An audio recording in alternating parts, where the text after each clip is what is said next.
नव वर्ष के उपलक्ष्य में करिए एक ऐसे पवित्र दरबार के दर्शन जिसमें बीते साल 2022 में 9 वर्षों का रिकॉर्ड तोड़ते हुए 91 लाख से ज्यादा भक्तगण पहुंचे। श्राइन बोर्ड ने बताया कि पिछले 9 साल में श्रद्धालुओं की यह सबसे बड़ी संख्या है। नए साल की पूर्व संध्या यानी 31 दिसंबर को 23,000 से ज्यादा श्रद्धालु मंदिर में दर्शन करने पहुंचे। एक महत्वपूर्ण जानकारी और है जिसके बिना आप दर्शन नहीं कर सकते हैं।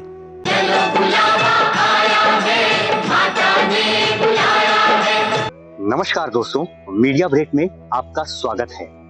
आज मैं आपको माँ वैष्णो देवी यानी जम्मू के सीधे दर्शन कराने के लिए आपको जम्मू ले जा रहा हूँ। मान्यता ऐसी है कि माँ जिसे बुलाती हैं सिर्फ वही भक्त माता के दर्शन के पात्र बनते हैं। लेकिन मीडिया ब्रेक की तरफ से आपको सीधा मैं जम्मू में माता जी के दरबार तक ले जाऊंगा। पूरे सफर में मेरे साथ जुड़े रहिए और किन किन चीजों की आवश्यकता होती है, क्या वहां पर लेना पड़ता है और क्या क्या वहां पर पूरी जानकारी इस वीडियो में आपको मिलेगी। जय माता दी।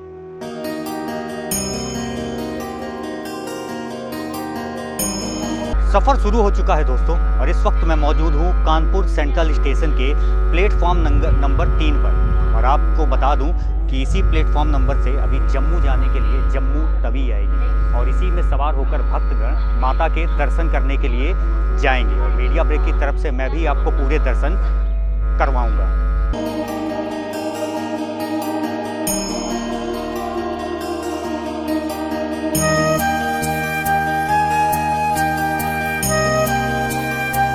लगभग 26 घंटे की यात्रा के बाद मैं पहुंच गया हूं जम्मू तवी रेलवे स्टेशन।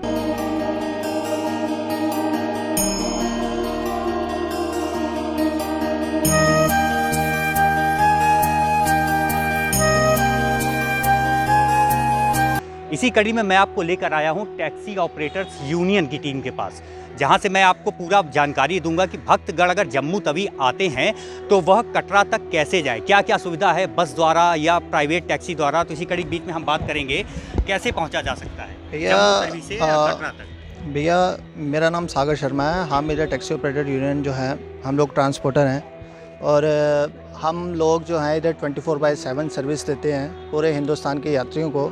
जो भी माता वैष्णो देवी आता है या उसके बाद कश्मीर जाता है, टूर जाता है, हम 24/7 सर्विसेज देते हैं और बिल्कुल मिनिमम रेट्स, चीप्स रेट्स पे हम सर्विसेज देते हैं। और मतलब कि यहाँ की जो टैक्सी ऑपरेटर यूनियन की जो सर्विस है वो पूरे जम्मू कश्मीर में नंबर 1 है, क्योंकि ये सबसे बड़ा फ्लीट है।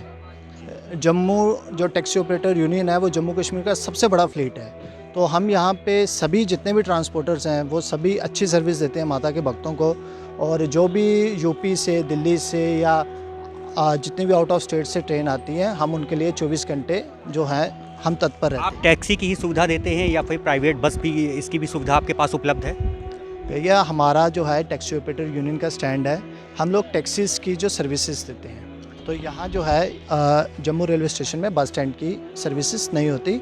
यहाँ पहली सर्विस जो है जम्मू के अंदर टैक्सी ऑपरेटर यूनियन की है। कौन कौन सी टैक्सी, कौन कौन सी गाड़ी मौजूद है अगर टैक्सी की बात की जाए तो? भैया हमारे पास अभी लग्जरी गाड़ी हैं। हमारे पास इनोवा है, उसके बाद 7 सीटर क्वालिस है, फिर उसके बाद सेडान है और उसके बाद क्रिस्टा हैं।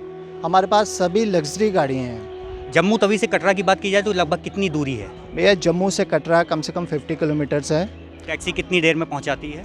भैया नॉर्मली मिनिमम 1 आवर में। जम्मू से सड़क मार्ग के जरिए वैष्णो देवी के बेस कैंप कटरा पहुंचा जा सकता है, जिसकी दूरी करीब 50 किलोमीटर है। चलो बुलावा आया है, माता ने बुलाया है। इस राग को सदियों से वे लोग दोहराते आ रहे हैं जो देश की मुश्किल आध्यात्मिक यात्राओं में से एक वैष्णो देवी की यात्रा पर जाते हैं। दुनिया भर के हिंदू धर्म को मानने वाले श्रद्धालुओं के मन में माता वैष्णो देवी मंदिर को लेकर अलग ही आस्था रहती है।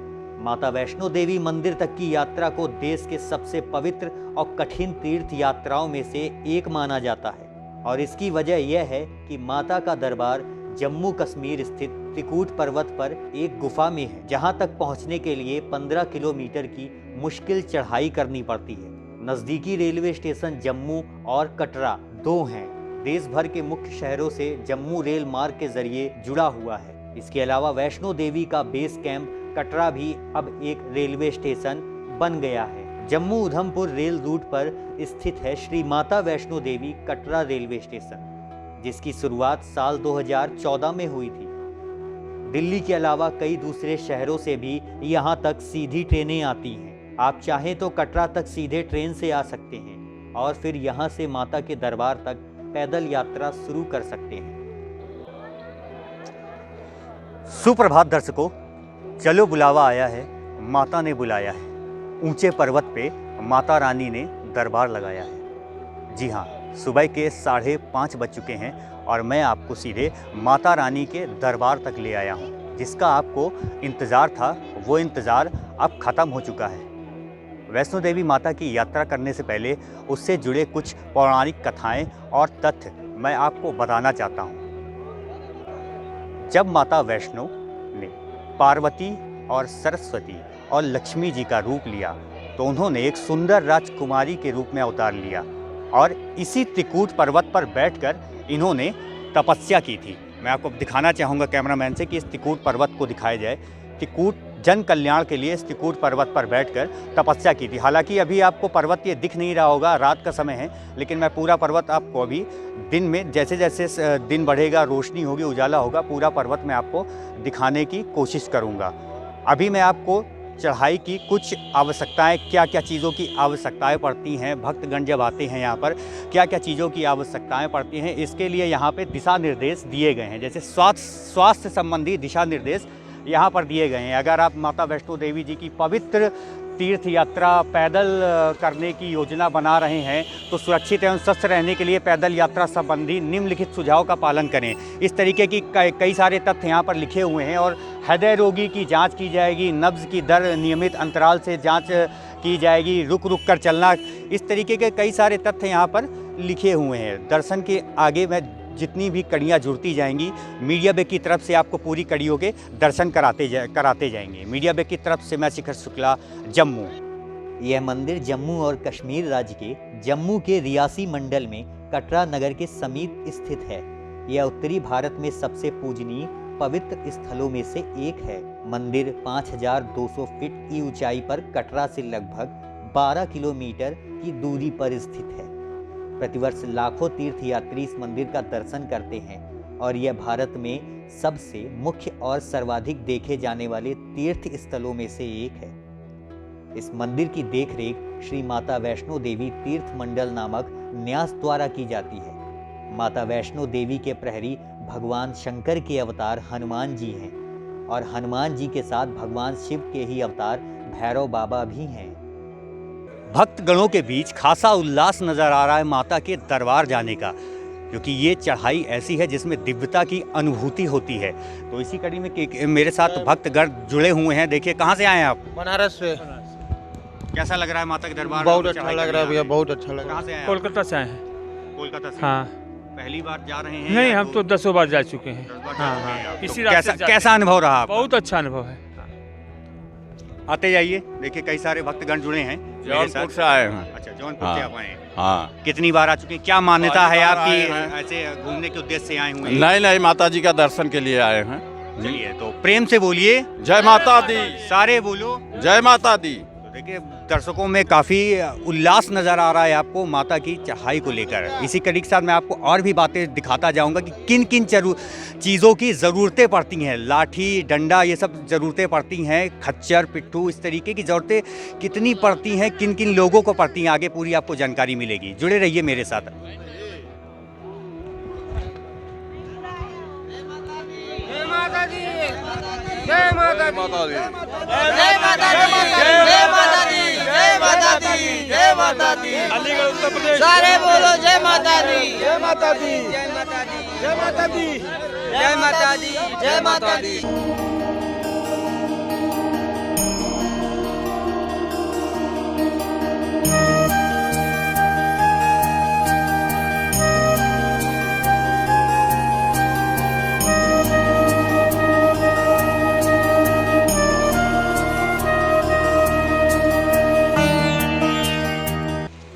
पौराणिक कथाओं के अनुसार जब माता धरती पर प्रकट हुई थी तो उनकी भेंट पवन पुत्र हनुमान जी से हुई थी। माता ने हनुमान जी से बोला कि पुत्र तुम्हें यहीं पर रुकना है। तो हनुमान जी ने माता जी से विनती करते हुए कहा कि मैया इस घने जंगल में मैं बिना पानी के कैसे रह पाऊंगा।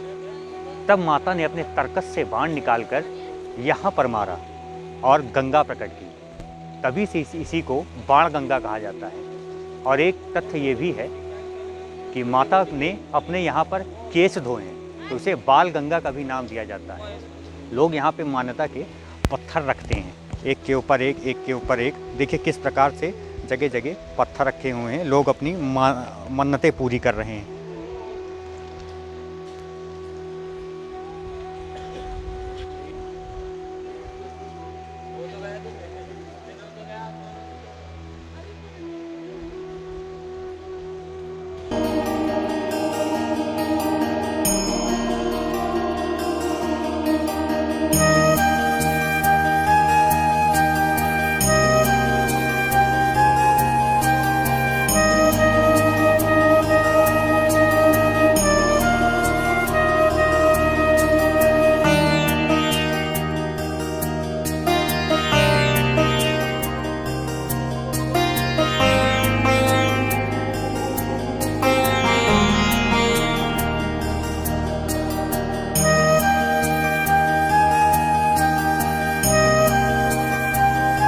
चढ़ाई के दौरान भक्तों को किसी भी प्रकार की असुविधा ना हो, इसके लिए जगह जगह massage centre, restaurant, tea stall की व्यवस्था की गई है।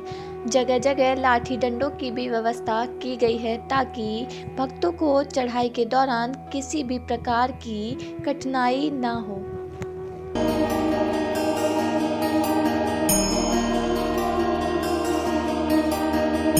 भरपूर जगह जगह पर खाने की व्यवस्था की गई है श्रद्धालुओं के लिए। जैसे देख रहे हो ब्रेड पकौड़ा यहाँ पर तला जा रहा है।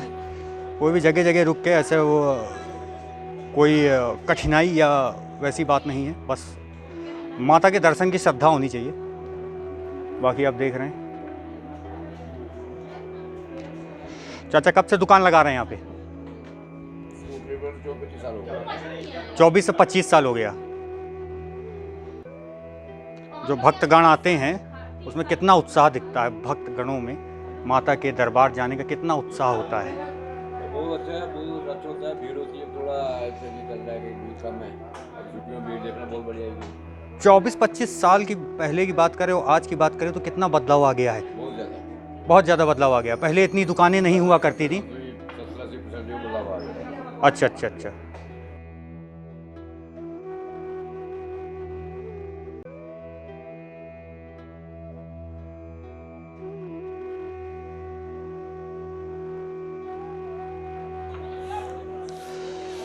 जगह जगह दुकानें और साजो सज्जा का सामान लगा हुआ है।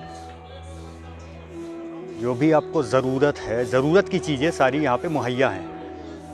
कोल्ड ड्रिंक, नींबू पानी, सोडा, जैसे आपको थकान हो तो हर जगह चाय की दुकानें, कोल्ड ड्रिंक हर जगह सुसज्जित हैं। पीने के लिए पानी की भी व्यवस्था की गई है। जो बोतल नहीं ले वो यहाँ से पी सकता है। भवन का नज़ारा देखिए कितना शानदार आपको दिख रहा है। भवन का नज़ारा, धूप पूरी तरह से खिल चुकी है। पूरी तरीके से धूप यहाँ पर खिल चुकी है और खिली हुई धूप में दरबार का नज़ारा और पहाड़ का नज़ारा एक अद्भुत अपनी छवि दिखा रहा है। ऊपर आपको दरबार के भी मैं दर्शन कराऊंगा। ये देखिए वो जो पॉइंट आपको दिख रहा है सफ़ेद कलर का, वो दरबार है। वहीं तक हम लोग को अभी सफ़र तय करना है मीडिया ब्रेक के साथ। बाणगंगा से भवन तक चलने वाले घोड़े, पिट्ठू व पालकी का जो नया रेट निर्धारित किया गया है, उसके अतिरिक्त श्रद्धालुओं को 50 रुपये घोड़ा व पालकी तथा 40 रुपये पिट्ठू पर अतिरिक्त अदा करना पड़ेगा। यह रकम श्रद्धालुओं को एक ही बार अदा करनी होगी। श्रद्धालु चाहे बाणगंगा से लेकर भवन तक पड़ने वाले किसी भी पड़ाव तक सफर करना चाहें तो श्रद्धालुओं को निर्धारित रेट से 18% GST युक्त यह रकम अदा करनी पड़ेगी।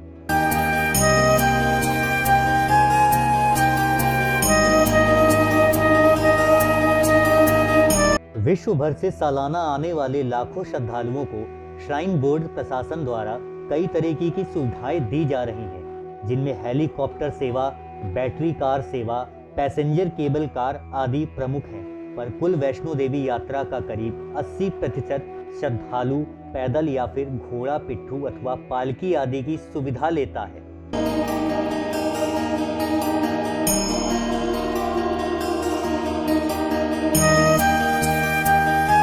माता वैष्णो देवी की कटरा से भवन तक की 12 से 15 किलोमीटर की पैदल चढ़ाई में कितना समय लगता है, यह भी मैं आपको बताऊंगा। यदि आप घोड़े वालों की गति से बिना अर्धकुंवारी दर्शन के सीधे चढ़ते जाते हैं तो आप 4 घंटे में माता के भवन तक पहुंच जाएंगे। इसके बाद भीड़ के हिसाब से आपको जो दर्शन के लिए 1 से 3 घंटे तक का समय लगेगा वो अलग है।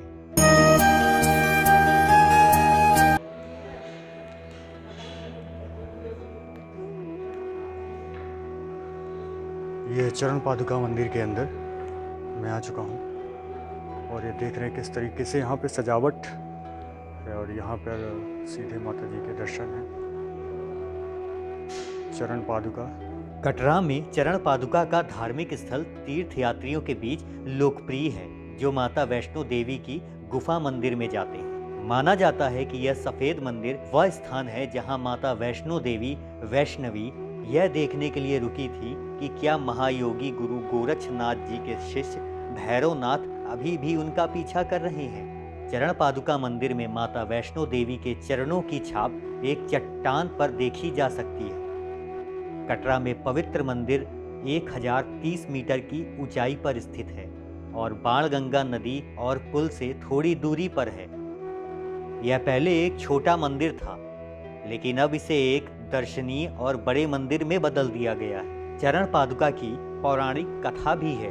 किंवदंती के अनुसार भैरवनाथ से भागते हुए तिकुटा पहाड़ियों की गुफाओं की ओर भागते समय माता वैष्णो देवी एक स्थान पर रुकी, जहां आज भी एक चट्टान पर उनके पैरों के निशान देखे जा सकते हैं। और देखिए आप, ये कालरात्रि में है महागौरी माता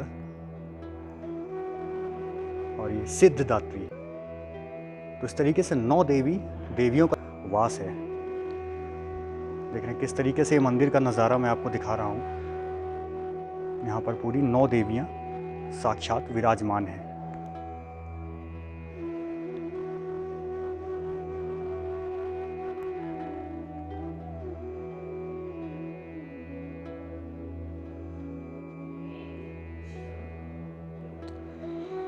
और यहाँ देखिए भोले बाबा अपने पूरे परिवार के साथ विराजमान है। माँ पार्वती और गणेश जी, कार्तिकेय जी के साथ यहाँ पर भोले बाबा अपने पूरे परिवार के साथ विराजमान हैं।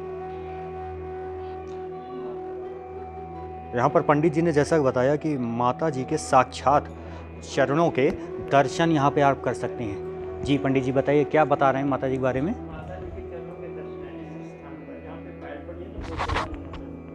अच्छा। पंडित जी ने जैसे बताया कि जहाँ पर माता जी की पायल पड़ी है वहाँ पर साक्षात माता जी के चरण पादुका आप चिन्ह देख रहे होंगे। इस तरीके से मैं आपको दर्शन यहाँ पर करवा रहा हूँ चरण पादुका माता जी के मंदिर के।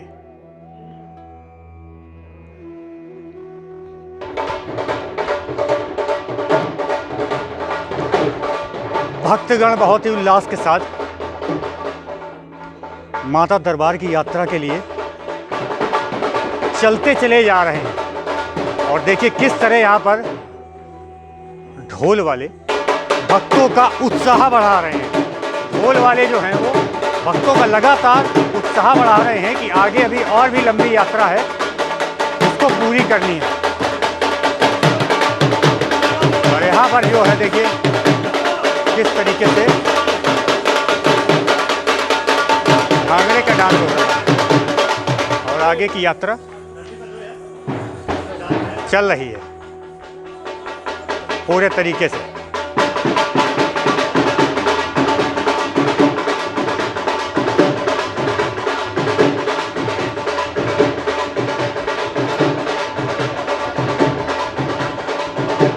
लगभग 7 से 8 किलोमीटर की यात्रा पूरी हो चुकी है।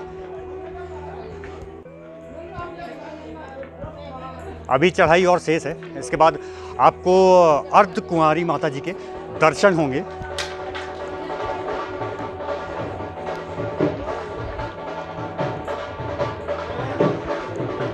तेरी ही मेहर है मेहरा वाली, सूरज भी यहाँ पर चंदा भी, है तुझसा उजागर कोई नहीं, मेरी माँ के बराबर कोई नहीं।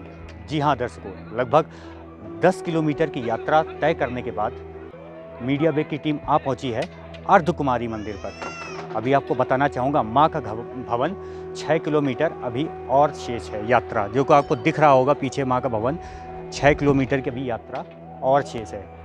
और पूरी इसी यात्रा में आप मेरे साथ जुड़े रहेंगे और पूरी यात्रा का आनंद मीडिया ब्रेक की टीम के साथ आपको यूं ही मिलता रहेगा। यहाँ पर अर्धकुमारी में आने वाले भक्तों के लिए खाने से लेकर डिस्पेंसरी तक सारी सुविधाएं मौजूद हैं।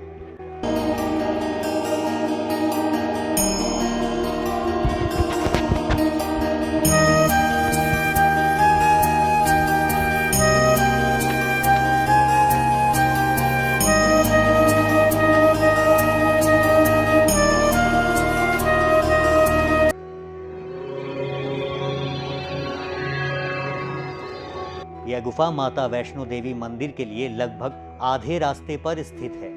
अर्धकुंवारी गुफा का विशेष महत्व भी माना जाता है। पुराणों के अनुसार अर्धकुंवारी गुफा का दूसरा नाम गर्भजून गुफा के नाम से भी जाना जाता है। गर्भजून नाम इस गुफा का इसलिए पड़ा क्योंकि जब भैरवनाथ माँ वैष्णो का पीछा करते हुए त्रिकुटा पर्वत की श्रृंखला तक पहुंच गया, तो माँ वैष्णो ने अर्धकुंवारी गुफा में विश्राम करने व ध्यान लगाने का निर्णय लिया। जैसे एक माँ अपने बच्चे को अपनी कोख में 9 महीने ध्यान रखती है, वैसे ही माँ वैष्णो ने अर्धकुंवारी गुफा में 9 महीने ध्यान लगाया। इसलिए ही अर्धकुंवारी गुफा गर्भजून गुफा के नाम से भी प्रसिद्ध है। अर्धकुंवारी गुफा 15 फीट लंबी है और समुद्र स्तर से 4800 फीट ऊपर स्थित है। वहीं चरण पादुका से लगभग 5 किलोमीटर दूर स्थित है।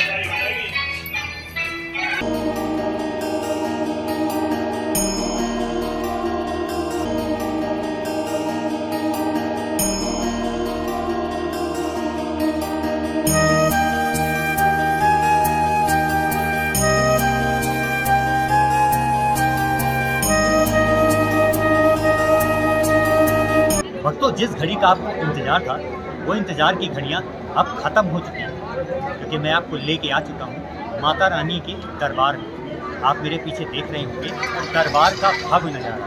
पहाड़ों के बीच में माता रानी का दरबार ऐसा लग रहा है जैसे मानो समुद्र के बीच में मोती उभर कर आ गया। देखिए दरबार का भव्य नज़ारा किस प्रकार का। लगभग 200 मीटर की यात्रा अभी शेष है, जो कुछ ही मिनटों में समाप्त हो जाएगी। इसके बाद भैरव बाबा के दर्शन के लिए रोपवे से भक्तगण जा सकते हैं।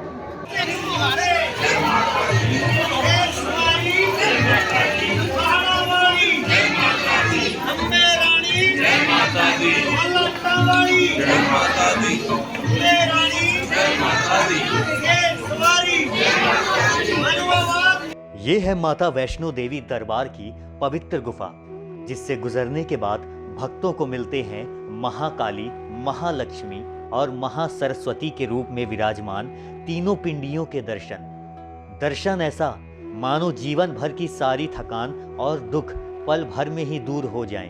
प्यारा सजा है तेरा दरबार भवानी, भक्तों की लगी है कतार भवानी।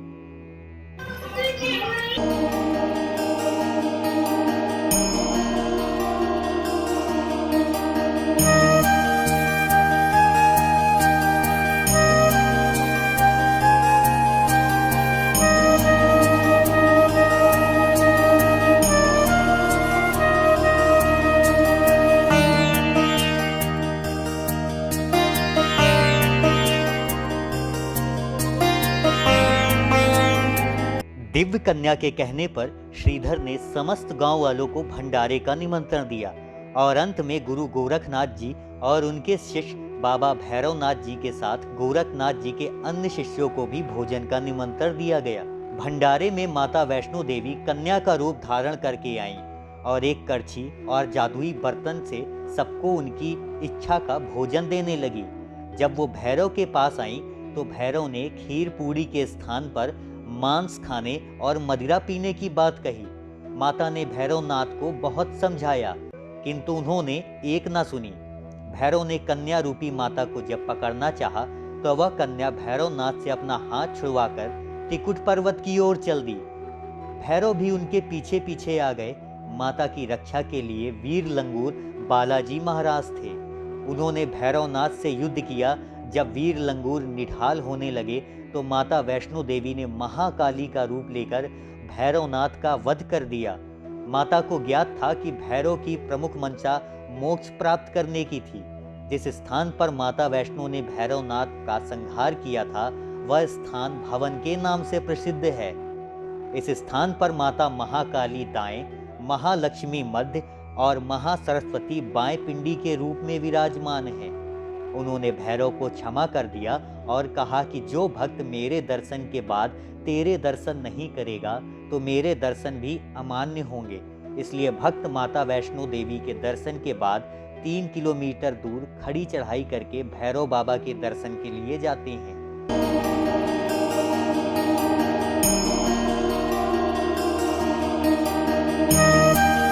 कटरा मार्केट एक ऐसा खास बाजार है जहां आपको हर तरह की ज़रूरत की चीज़ें मिल जाएंगी। यही नहीं, यहां से आप कपड़ों की भी खरीदारी कर सकते हैं। यहाँ की कश्मीरी शॉल काफ़ी ज़्यादा फेमस है। आप जब भी वैष्णो देवी मंदिर जाएं तो कटरा मार्केट से शॉपिंग ज़रूर करें। कटरा जम्मू से करीबन 31 मील की दूरी पर निचले हिमालय में स्थित है। ये जगह सबसे लोकप्रिय तीर्थों में से एक है। वैष्णो देवी की चढ़ाई करने से पहले यात्री कटरा के होटलों में पहले रुकते हैं, तब जाकर यहाँ से उनकी तीर्थ यात्रा शुरू होती है। न केवल होटल, यहाँ पर्यटक कई ढाबों पर खाना पीना भी करते हैं और तो और उन्हें यहाँ से ढेरों शॉपिंग करना भी बेहद पसंद होता है। यहाँ की मार्केट पर्यटकों के बीच इतनी मशहूर है कि आप न केवल यहाँ से अखरोट बल्कि कपड़ों की हर वैरायटी की खरीदारी कर सकते हैं। अब की बार आप जब भी कटरा जाएं तो इन जगहों से शॉपिंग करना ना भूलें। क्षेत्र के सबसे लोकप्रिय बाजारों में से एक अर्धकुंवारी बाजार है, जो कटरा आने वाले हर दुकानदार की सूची में सबसे ऊपर रहता है। इस मार्केट में आपको हर तरह के कपड़े मिल जाएंगे। आप चाहे रंगीन ट्रेडिशनल कपड़ों की तलाश में हो या गर्म कपड़ों की खरीदारी करना चाहते हो, यहाँ आपको सब दिखेगा।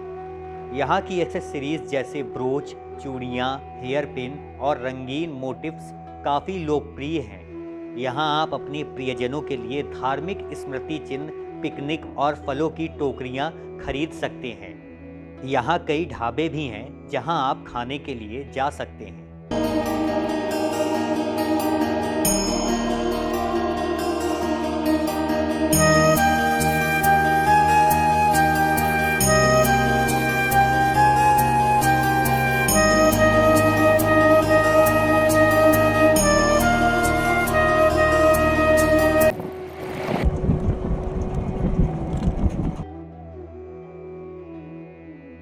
कटरा से 5 किलोमीटर आगे बढ़ने पर बाबा धनसर जी का मंदिर है।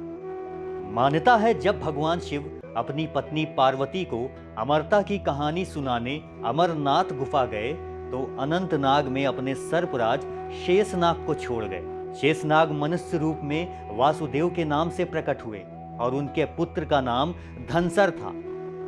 उस समय करुआ झील में एक राक्षस रहता था जो करुआ निवासियों पर अत्याचार करता था।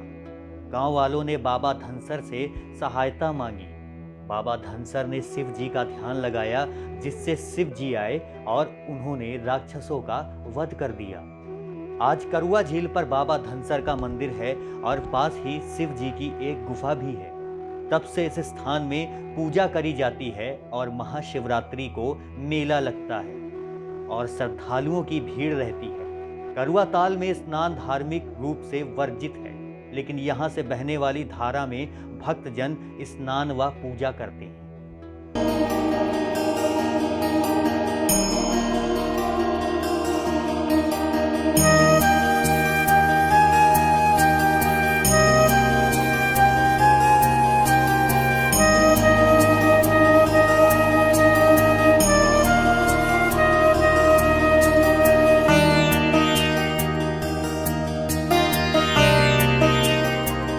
भक्तों, बाबा धनसर मंदिर के ठीक नीचे गुप्त गंगा वाटरफॉल है। आपको बता दें, यह गंगा त्रिकुट पर्वत से होते हुए बाबा धनसर के दरबार तक आई है। यहाँ पर आने वाले हजारों श्रद्धालुओं के बीच यह एक आस्था का केंद्र है। यहाँ पर आकर श्रद्धालु स्नान करते हैं, पूजन करते हैं और साथ ही साथ यादगार तस्वीरें खिंचवाते हैं।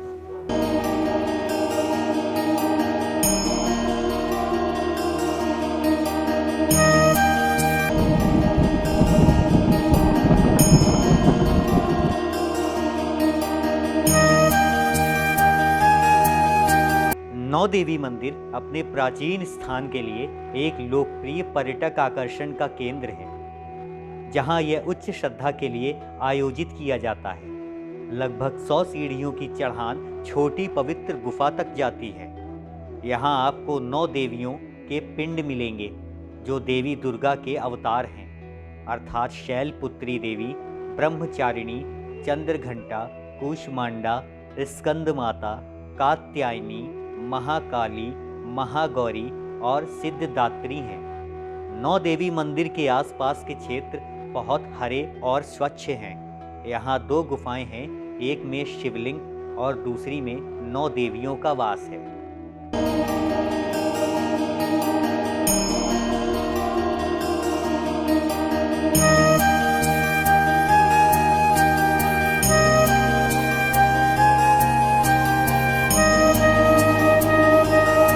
तो भक्तों, ये थी मेरे साथ माँ वैष्णो देवी धाम की यात्रा। एक महत्वपूर्ण जानकारी के साथ मैं इस यात्रा का समापन करूंगा। आपको यात्रा के दौरान एक खास पर्ची की आवश्यकता पड़ेगी, जिसे यात्रा पर्ची कहा जाता है, जो आप मेरे गले में देख रहे होंगे। कैमरा पर्सन से बोलना चाहूँगा कि यहाँ पर्ची के दिखाए श्री माता देवी वैष्णो श्राइन बोर्ड। जी हाँ, श्री माता देवी वैष्णो श्राइन बोर्ड, ये आपको कटरा से मिलेगी और ये बिल्कुल फ्री ऑफ कॉस्ट है। इस पर्ची की जो अवधि होती है, ये 6 घंटे के लिए होती है।